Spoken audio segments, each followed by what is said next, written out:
You'd love to know what do you do when you have a coaching with someone, with a couple, and you find that energetically it doesn't match. Do you say them? Do I Do, say do it? you say to them? Oh, absolutely. And So I show them exactly where they don't match, and I show them where they will experience challenges and how to overcome those challenges. So my practice is a really interesting one because I get a lot of people that'll come to me that have been in therapy or be doing relationship counseling for sometimes years, and we're done in an hour. Very quick, because in that short period of time, we're able to, what I call, bust a lot of stories. What we do when things aren't working for us and we don't know why is we create a story to explain it. Right? I wasn't good enough. Here's a simple example. You go to work, you work all day, you come home, you're with your sweetheart, and you're exhausted. You sit back, you're tired, you can hardly move. Right? You're hanging with her, and you think, she goes, what's up? You seem like you just don't have any motivation. You don't want to do anything. And she wants to do something, go to a movie, go to dinner, whatever, and you're exhausted. And you think, well, I didn't get my coffee this morning, or I missed my workout, or work is very stressful. Those are three different stories, right? Blaming it on coffee or exercise or work, stress. The truth may be that because the two partners don't match energetically, when they're together, that bombardment of energy causes one to be exhausted. And we know this is one of the things that happens when two people are constantly with each other and they're not energetically aligned. One or the other will always feel worn down. And so instead of now having a story between this husband and wife, and they're not blaming it on something like their stressful work environment, they know that they need to get themselves energetically recharged. And doing it with each other doesn't work. They need to go connect with a friend, go get together with friends, or maybe go for a brisk walk, but do something to get their own energy back up so that when they are with this person they love, that they're there in the best possible way. It's a small little thing. But if you know that, then you can honor the person by getting your energy up so you're fully present for them. And do you think you can create a kind of doubt in the mind of the couple in saying to them that they don't match? You mean, do you think it could be destructive to tell them that they don't match? Yeah. Is that what you mean? Yeah. Yeah, it could be. And here's the challenge with that, is that people will look at astrological charts, they'll look at numerology, they'll do compatibility testing, they'll use some kind of survey or questionnaire that's supposed to be predictive of their future. Predictive things like that are very dangerous because now they have us looking at what may happen and focusing on that. And it happens. Yeah, and it happens all the time.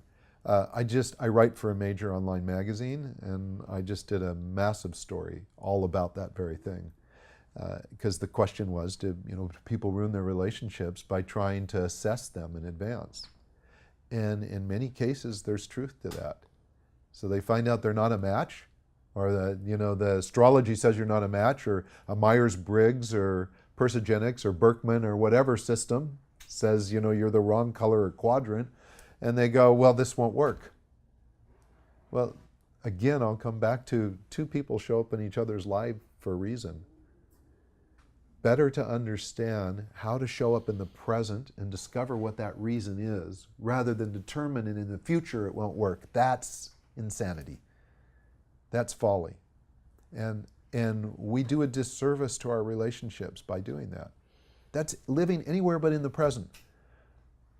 There's only one place that love really exists. Only one, right now, right? So if we're into our stories, if we're still holding on to some resentment or blame or shame or guilt from the past, we're not present. And if we think we're truly loving someone then, no, that's a fantasy. There's no truth to that because you're still stuck in whatever you're carrying with you. And if you're fantasizing about the future or projecting into the future, you're still not present. So you could think you're this incredible romantic, and all I need to do is show up like this for the sweetheart, and she's going to love me and want me and desire me and yum me up, right? You're all projecting into the future, just got to be present. So to be present, you have to get out of the stories. And so, yeah, someone can look at energetics and go, wow, this sounds like doom and gloom to me.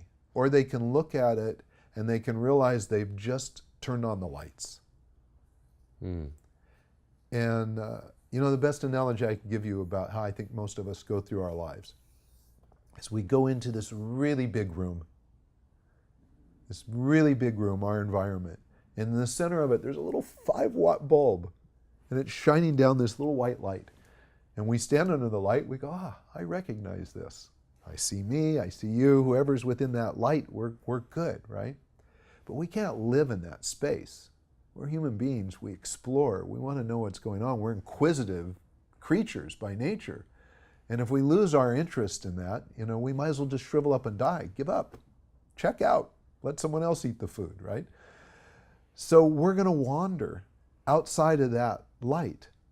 And we may wander, let's say, in this big room, and we wander into some dark corner and step on something and go, yow, whoa, I don't know what that is. And we retreat back to the light because we can't see it, but it didn't feel good, right? So we go back to our light.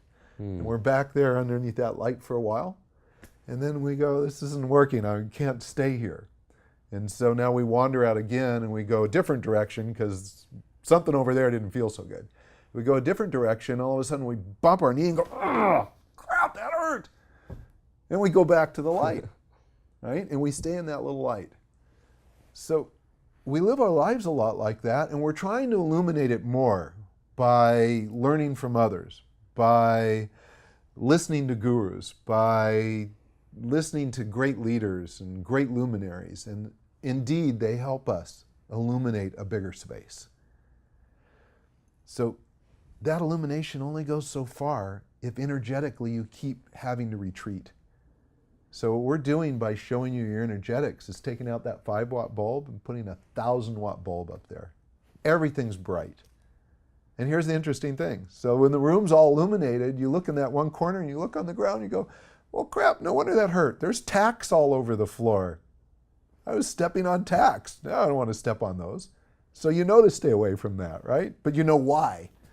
In the other corner, there's a box, and that's what you hit your knee on. But the box has a sign on the outside that says really cool stuff inside, right? But you don't go there when it's dark because you didn't know there was cool stuff inside. You don't want to explore where it hurt you. If things are fully illuminated, you're willing to step in there and take a look. Now, you might not like the stuff. That cool side, the cool stuff inside may have been cool to someone else. You look inside and go, oh, not so cool to me. But there's no fear there. And when you can eliminate the fear, then you accomplish something that's critically important. You give yourself an opportunity to really step into a place of true intimacy.